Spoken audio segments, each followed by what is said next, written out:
Não emagreça! Ou então você pode perder a sua carreira. Oiê, eu sou a Cacau e eu sei que o que eu disse parece um pouco maluco, principalmente sabendo nos tempos que estamos atualmente, do culto à magreza extrema, das trends malucas, Ozempic, etc. Ser vendida como uma quebra de padrões e símbolos de se aceite do jeito que você é, e de repente ser noticiado que você também quer fazer parte daquele padrão que você tanto criticou, não é algo coerente. E o público não só vai perceber como ele vai soltar a sua mão. E sabe quem também está largada ao ostracismo? Euzinha aqui que vos fala. E é por isso que eu vou te fazer uma proposta logo agora no começo do vídeo, que é de você deixar o like e se inscrever aqui no canal se você gosta desse tipo de vídeo sobre a indústria do entretenimento. E aí, no decorrer do vídeo, se você não gostar de alguma coisa que eu falei, você pode cancelar tudo, tá bom? Botar dislike, tirar a inscrição. Porém, se você gostar, a gente vai dobrar essa proposta e tu vai compartilhar esse vídeo com algum amigo seu. Beleza? Se você acompanha o Mundo Pop, já deve ter se deparado com vários conteúdos falando sobre esse flop da carreira tanto de Megan quanto de Lizzo. Sendo que, na década de 2010, elas eram verdadeiros fenômenos da indústria pop. E agora, elas precisam vir a público pedir diretamente que as pessoas consumam os seus novos trabalhos. E eu trouxe essas duas aqui num mesmo vídeo porque, apesar de cada caso ter sim as suas peculiaridades, há uma semelhança muito forte entre essas duas. No caso, a contradição da narrativa do discurso que elas vendiam. Talvez não necessariamente elas, mas sim a gravadora, pode ser também. Mas, como eu já venho falando aqui há vários vídeos desse canal, no mundo mainstream não basta só ter talento, você precisa de algo que te caracterize. Você precisa de alguma caracterização para se tornar destacável. Eu vou começar aqui com a Meghan Trainor porque ela surgiu primeiro para o grande público, logo no seu single de estreia, o All About The Bass, em 2014, uma música que na época tinha se tornado extremamente viral, por ser uma celebração a corpos reais, e eu digo corpos reais, e não só a magreza, porque na década de 2010, corpos voluptuosos também começaram a ser cobiçados, principalmente com a alta das Kardashians. Porém, esses corpos aqui, eles passavam muito mais próximo de um bisturi de um bom cirurgião do que de ser um corpo realmente natural. Então, em um momento onde as pessoas estavam começando a serem obcecadas por procedimentos estéticos, ter uma cantora que celebrava ser ela mesma era até um suspiro. Na verdade, a Meghan Trainor já estava na indústria fazia um pouquinho mais de tempo, só que como compositora, inclusive, fun fact, tá bom? Ela que compôs a primeira música da Sabrina Carpenter. Inclusive, tem vídeo aqui destrinchando o rebrand da imagem da Sabrina Carpenter. Vou deixar aqui acima nos cards pra você ver depois desse vídeo. Mas, para a jornada de Meghan como uma grande estrela pop, a gravadora do qual ela é contratada, a Epic Records, preferiu apostar e trabalhar muito bem essa imagem bem caricata do vintage, em contraste com o divertido e o colorido na sua estética. Então é um pop bem chiclete, bem fun, bem pra cima, bem farofa mesmo, a cara dos anos 2010. E por mais que as músicas dos seus álbuns abordassem outros temas, tipo essa Like I Am Gonna Lose You, que desse álbum aqui, o Tidal, que é o primeiro álbum dela, é o single mais diferente que eles escolheram trabalhar aqui nessa era. Porque caso você não saiba, os singles de um álbum é como se fosse os cartões de visita daquele projeto. E no geral, pra a Meghan, os seus singles eram sempre sobre esses temas de autoaceitação, empoderamento. Foi assim com All About The Bass, nesse álbum de estreia dela aqui. Foi assim com essa Me Too, que é do seu segundo álbum. E eles continuaram utilizando essa estratégia até mesmo recentemente, ó, com essa Made You Look, no qual aqui eles repetiram a fórmula anterior que ela já havia usado desde a sua estreia. Já a Lizzo, ela também estava na indústria há algum tempinho, só que, diferente da Meghan, que começou como compositora, a Lizzo já estreava na indústria como uma cantora de fato, só que como uma artista independente. E nessa época, ela lançou músicas e álbuns de 2013 até 2015. E mesmo ela chamando a atenção de uma lenda da música como Prince, com quem ela colaborou em 2014, isso não a impediu de passar dificuldades financeiras. Em 2016, a Lizzo assina seu primeiro contrato com uma grande gravadora, que no caso foi a Atlantic Records, e chega a lançar alguns trabalhos pelo selo, só que até então nenhum deles tinha chamado atenção. Incluindo até a sua música de virada, que eu estou tentando achar ela aqui, ó. Todos esses clipes aqui já são pelo selo da Atlantic. Essa aqui, ó, a Truth Hurts, que foi a música responsável por fazer a carreira da Lizzo ganhar os holofotes. Porém, apesar dela ter hitado em 2019, essa música aqui, ela é daquela mesma leva lá de 2017, aonde o trabalho da Lizzo ainda não era consumido pelo grande público. A Truth Hurts é uma música que é muito citada como exemplos de sleeper hits, que são músicas que elas não bombam logo quando são lançadas, porém, com o tempo elas vão pegando tração, e é justamente o que eu espero que aconteça com os vídeos desse canal. Porém, se você acompanha... Ui, Deus, quase caiu tudo aqui. Porém, se você acompanhasse esse canal aqui, você já saberia que, na indústria cultural, nada é por acaso. A história de uma cantora muito talentosa que quase desiste dos seus sonhos e, de repente, surge uma música que explode do nada nas paradas e acaba salvando a sua carreira é muito bonito e inspirador de se contar, sim. Mas na vida real geralmente tem as suas entrelinhas, e a entrelinha na carreira da Lizzo foi justamente a Atlantic Records colocar um trecho da sua música em um dos trechos principais do filme Someone Great da Netflix. No caso, traduzido aqui para o português, é Alguém Especial. Eu vou ser bem sincera, eu nunca assisti esse filme.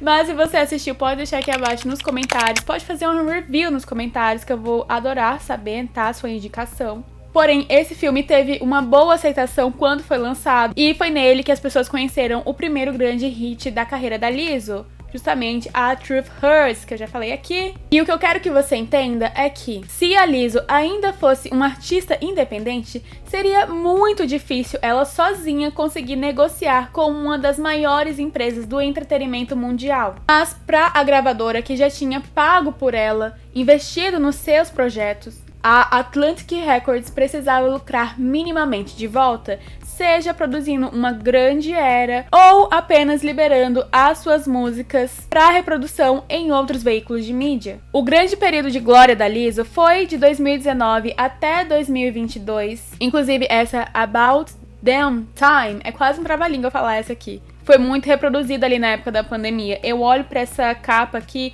e me vem um cheirinho ainda de álcool em gel. Assim como a Megan, a Lizzo também apostava num pop chiclete com referências ao retrô do jazz. Suas letras já eram mais afiadas do que as da Megan, porque a Megan tinha uma linha editorial do humor bem mais escrachado, enquanto a Lizzo fazia um humor bem mais irônico, digamos assim.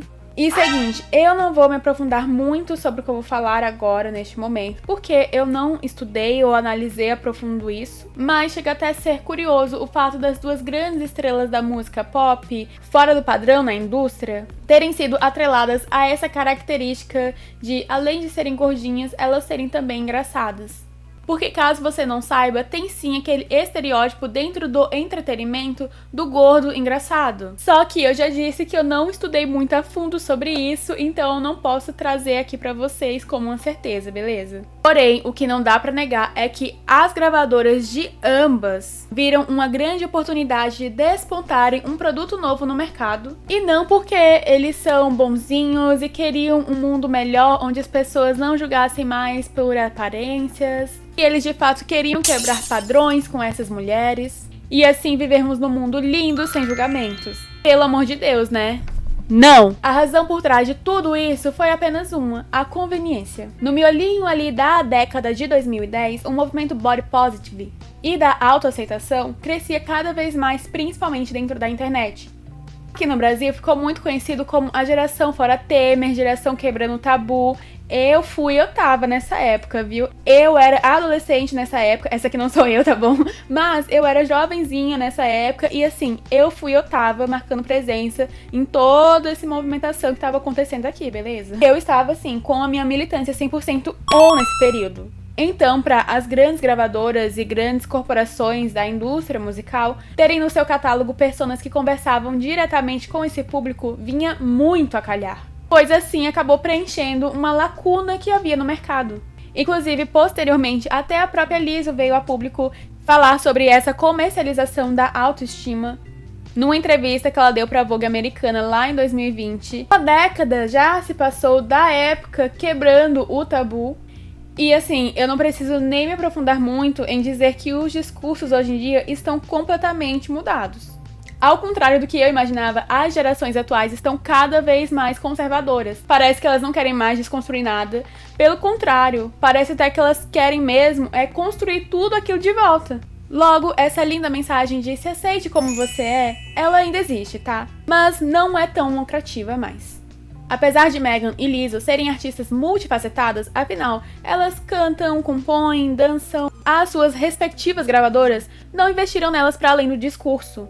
Logo, quando o discurso caiu, elas caíram junto. E as próprias também quiseram mudar seus corpos com o passar do tempo. E assim, aqui eu não estou acusando elas de nada, ok? Porque afinal, elas como humanas, elas têm direito de mudarem os seus corpos se elas quiserem. Só que na indústria, quando você entra pra gaiola de ouro, até o seu corpo é controlado. Quando eu digo que elas não tinham narrativas fortes o suficientes para apresentarem ao público, é justamente o fato de que quando uma pessoa pensava nelas, já associavam automaticamente como aquela cantora lá, gordinha, que canta umas músicas sobre se sentir bem e se amar.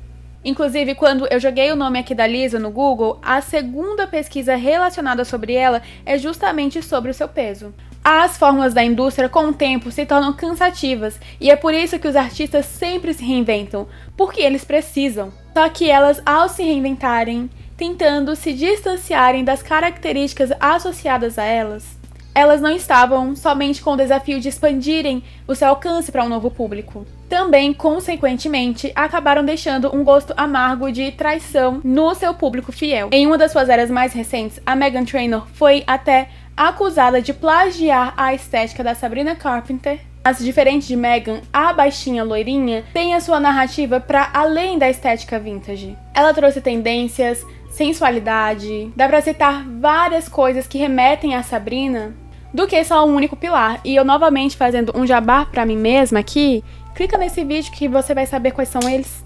E você talvez pode até estar pensando, mas tem outras artistas que emagreceram e ainda assim mantiveram suas carreiras estáveis. Como, por exemplo, a Adele. Mas a Adele não teve a sua narrativa dentro da indústria mainstream totalmente vinculada ao seu peso. Pelo contrário, a imagem que se fazia muito da Adele era de uma voz extremamente potente que canta músicas muito intensas. Ela é tipo a Marília Mendonça gringa. Então a consolidação da Adele é tão forte que hoje em dia tem até pessoas que nem sequer sabem que ela já teve esse visual aqui, por exemplo. E até quem sabe já consegue facilmente associar o nome Adele a essa nova era dela. No caso visual, né? Eu também entendo que a Lizzo, nos últimos anos, teve uma grande polêmica vinculada ao seu nome e que isso manchou bastante a sua imagem. Mas, mesmo a indústria pegando muito mais no pé de artistas mulheres, se ela tivesse uma marca extremamente consolidada, nada como o tempo e uma boa limpeza de imagem não pudesse resolver.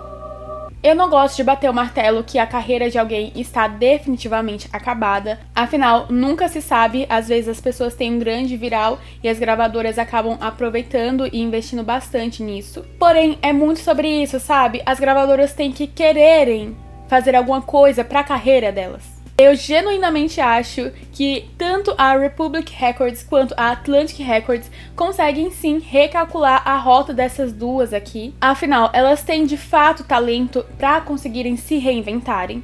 Só que infelizmente não é o que vem acontecendo, pelo menos até o momento. Megan e Lizzo já chegaram a relatar que a gravadora não tem investido muito em seus novos projetos. Mesmo autorizando planos para as promoções de seus novos projetos, eles são vetados e que quase nunca recebem novos investimentos. É como se tanto a Atlantic como a Epic tivessem realmente desistido delas.